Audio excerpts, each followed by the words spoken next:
have a quorum, but I am joined by my friend Ed Reyes. Mr. City Attorney, do you think it would be appropriate?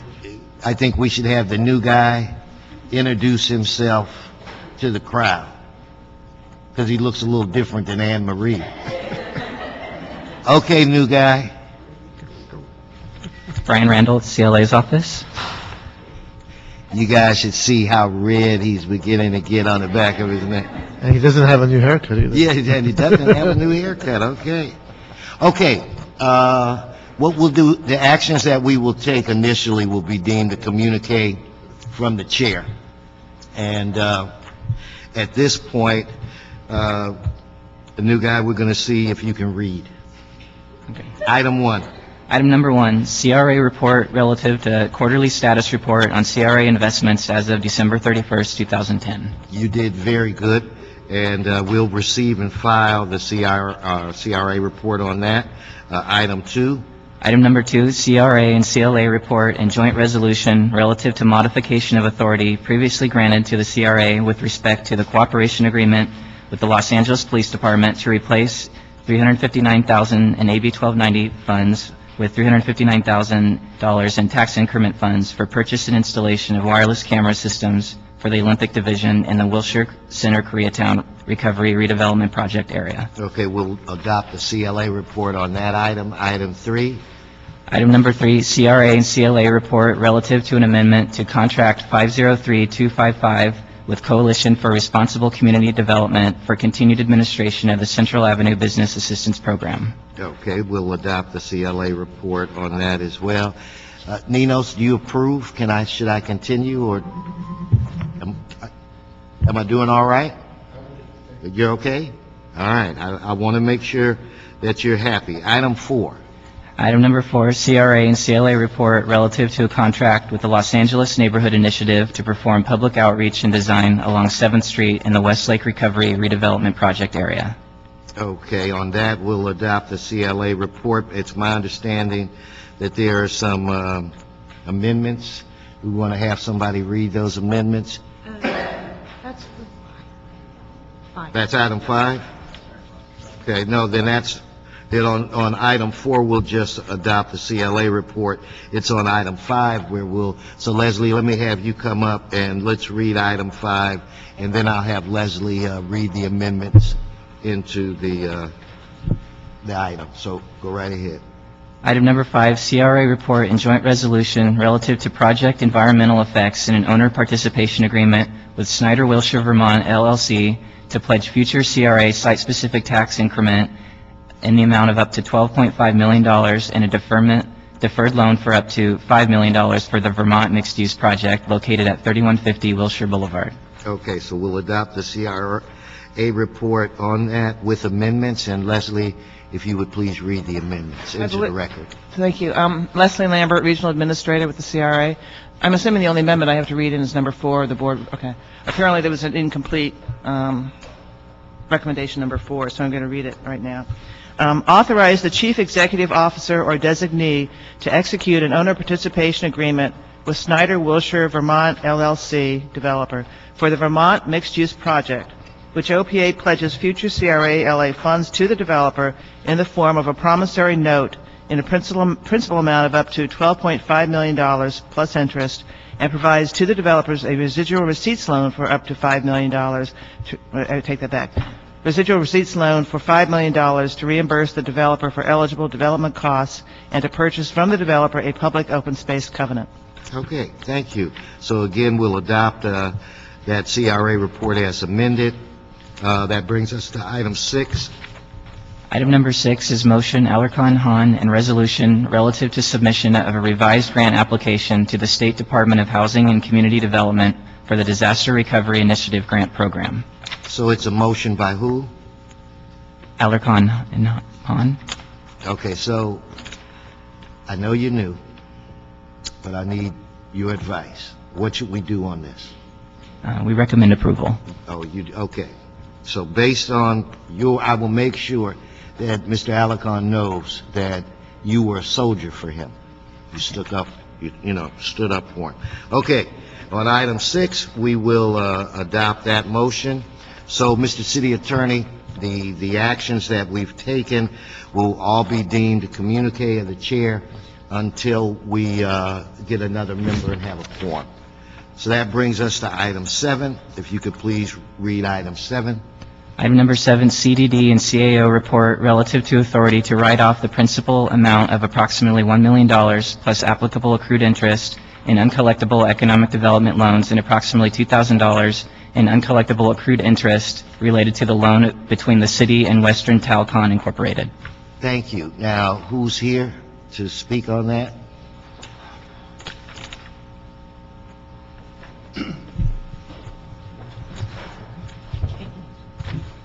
Good morning. Bro Taylor from the CEO's office. Ninus Benjamin from CDD. Who's going to be the number 1 pick in tomorrow's NFL draft, Nina? No idea. I'm sorry. Excuse me? I have to get back to you on that. Okay.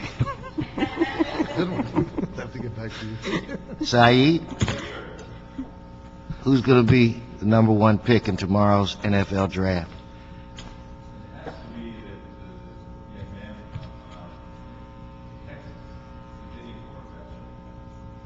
You mean Auburn?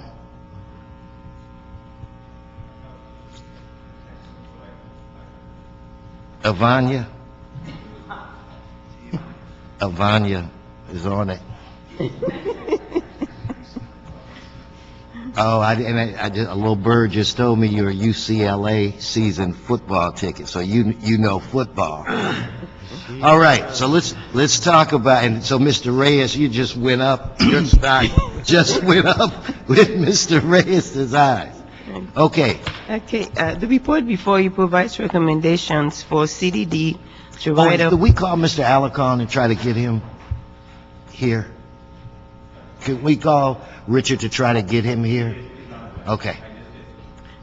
The recommendations are for CDD to write off 7 uncollectible loans in its economic development portfolio. The total amount is approximately $933,000 in principal loan balances. The city attorney has determined that these loans are uncollectible for reasons which include bankruptcy and expiration of the statute of limitation. The department had also requested the write-off of an 8th loan for Dunbar Apartments Partnership, but we will report on this item in the future after further advice from the city attorney. We also recommend that the department begin to submit annual loan portfolio status reports to the council and mayor, and also that they work with the Office of Finance to comply with the mayor's executive directive number 5 to develop options for the collection of unpaid loans. Dina? Nils Benjamin said, provide additional information. These loans that we have recommended for write-off, either borrower have filed bankruptcy, we have court order, federal court, bankruptcy court, to charge off the loan, or the statute of limitation is expired. But under the city code, we require council approval before we take them off, write them off on the books. As far as reports, the CDD, EDD, Economic Development Division of Community Development Department, we do have quarterly report of all transactions, status of them, and we have a section there of all delinquent and project loans or transactions which are in collection process. We do have that, and we provide that to mayor's office and a number of other offices throughout the city.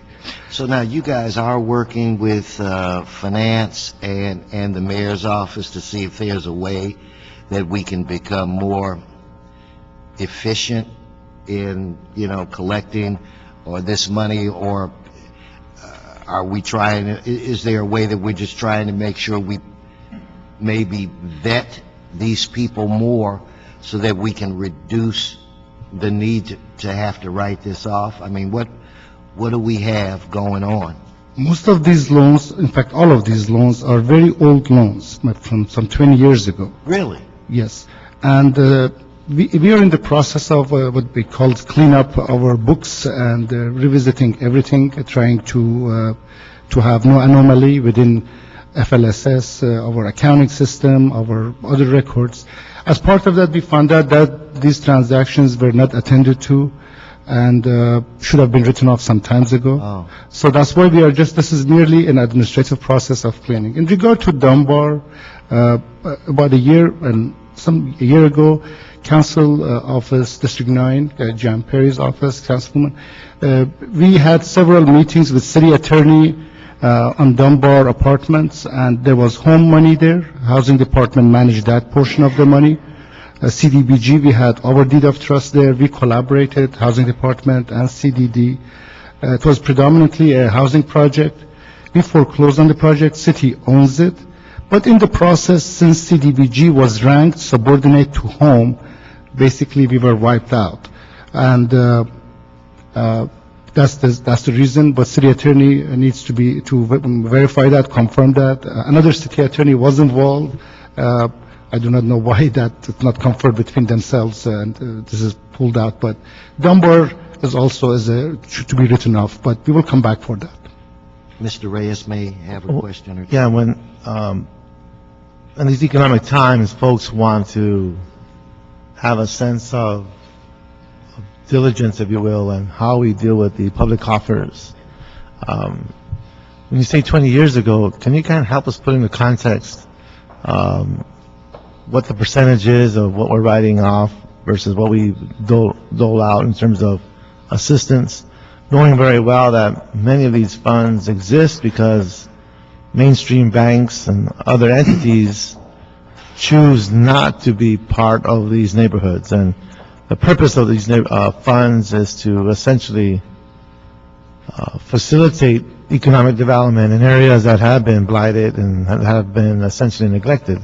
So there's a role for these funds, and we take big risks, bigger risks than most would, because of the purpose of these funds. So in that context, how much are we talking about in its totality? And just give me a sense of context. Basically, this is 0.2%, 1.9% of the portfolio. The total write-off is extremely small. 0.2? 0.19%. All right, 0.19. Oh. It's a very small percentage of total. You are absolutely correct, Councilman. Years ago, CDBG entitlement grant for the city was about $120 million.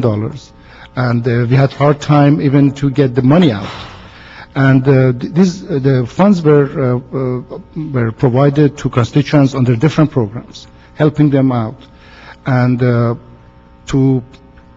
many times people file bankruptcy not because they voluntarily, file bankruptcy. They have no choice. Right. Our system provides protections for people that cannot meet their obligations sometimes.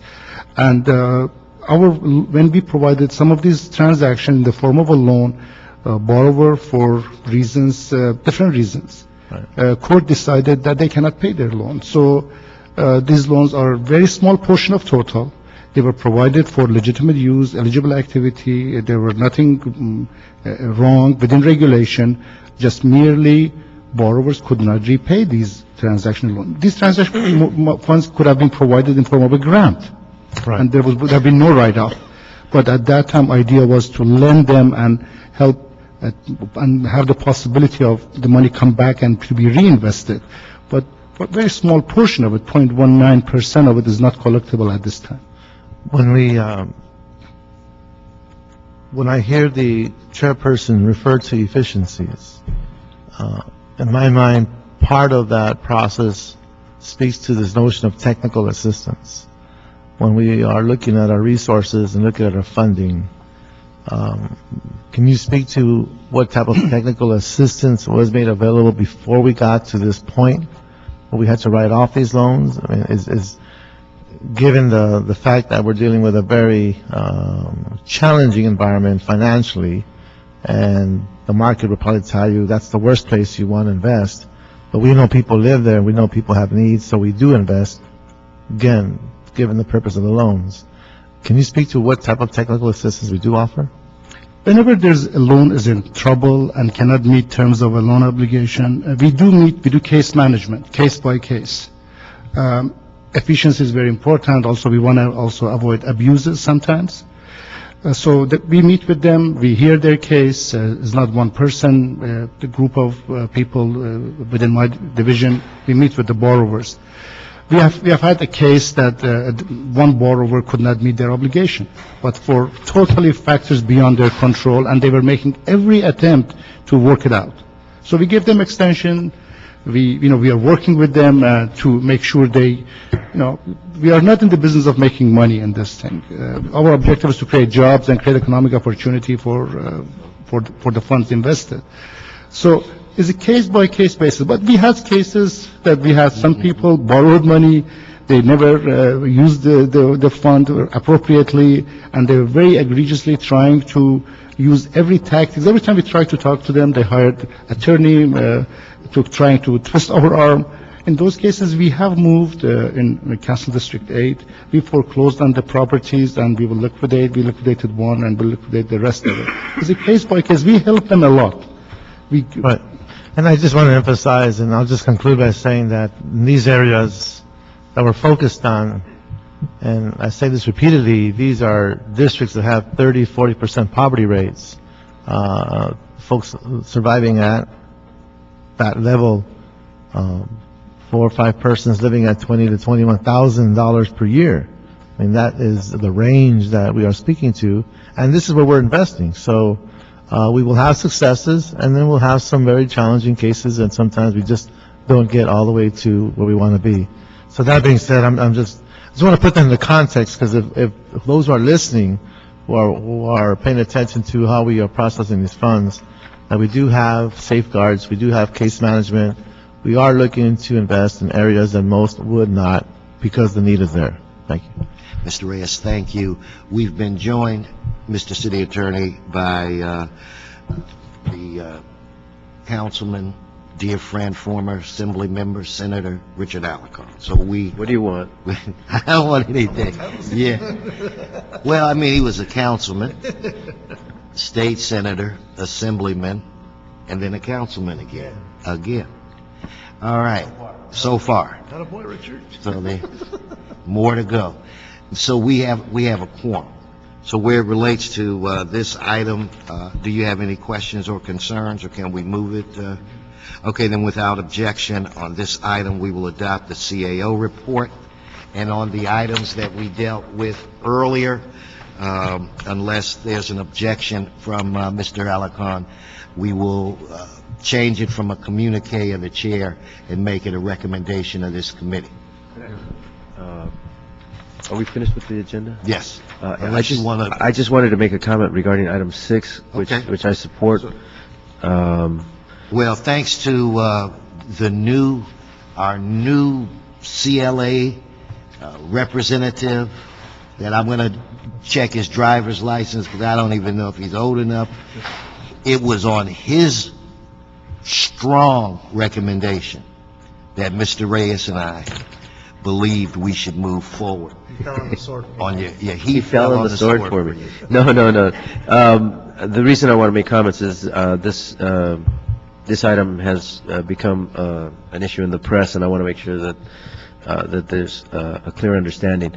Last night we had a meeting at the Oak Ridge site, the site where 500 homes were lost to the Sayre fire, and over 200 residents participated.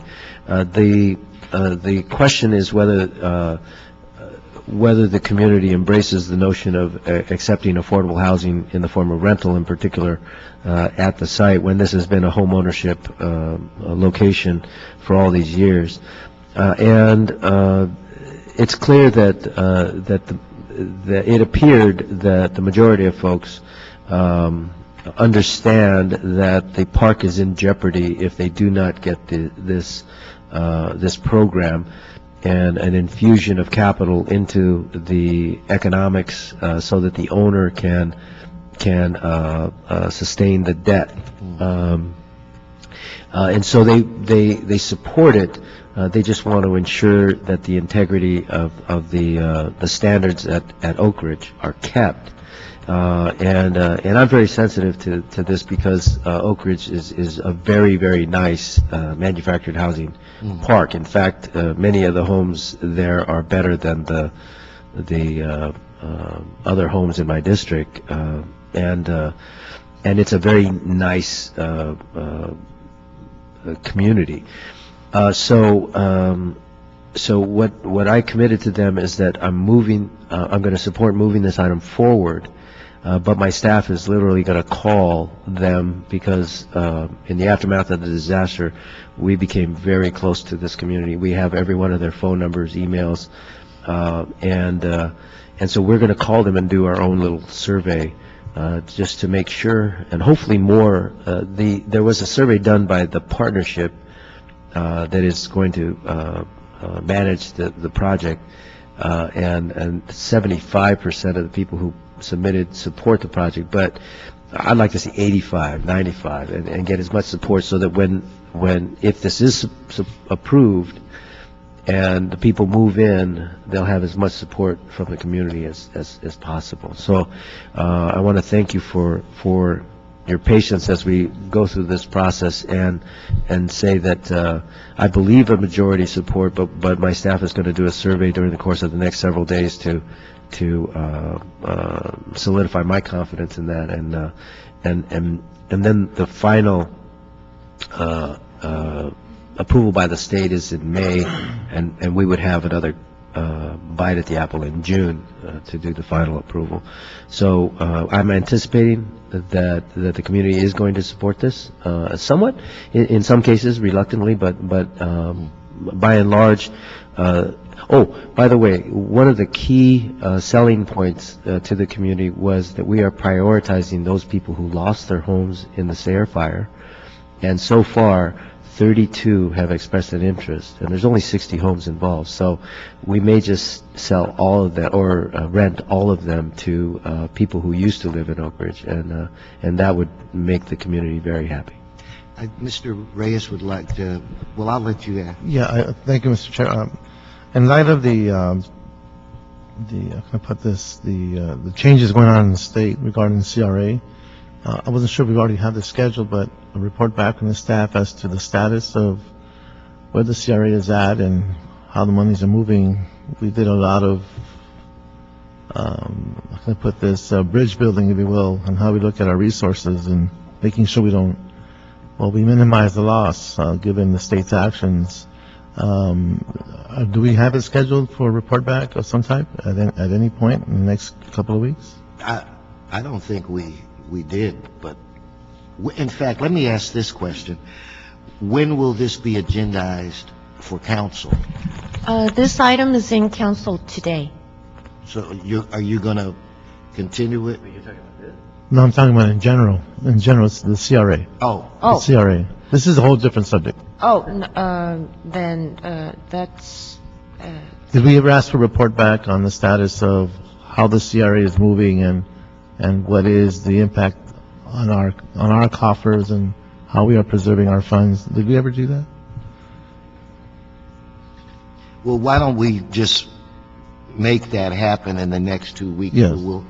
Let's get an update on where we are and what have you. So if we can make sure that the appropriate agency folk are here 2 weeks from now. I know there's a lot of turbulence in discussions at the SCAG level because it's a regional entity, and from a city's point of view, I'd like to get a better understanding of how we advocate for the city of LA in the context of a regional and statewide for this strategy building, if you will.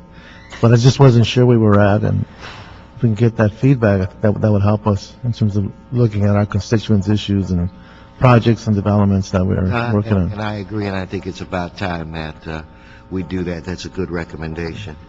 Okay, so with that said, without objection, we'll adopt the motion item 6. It'll go to the council floor as a recommendation from this committee.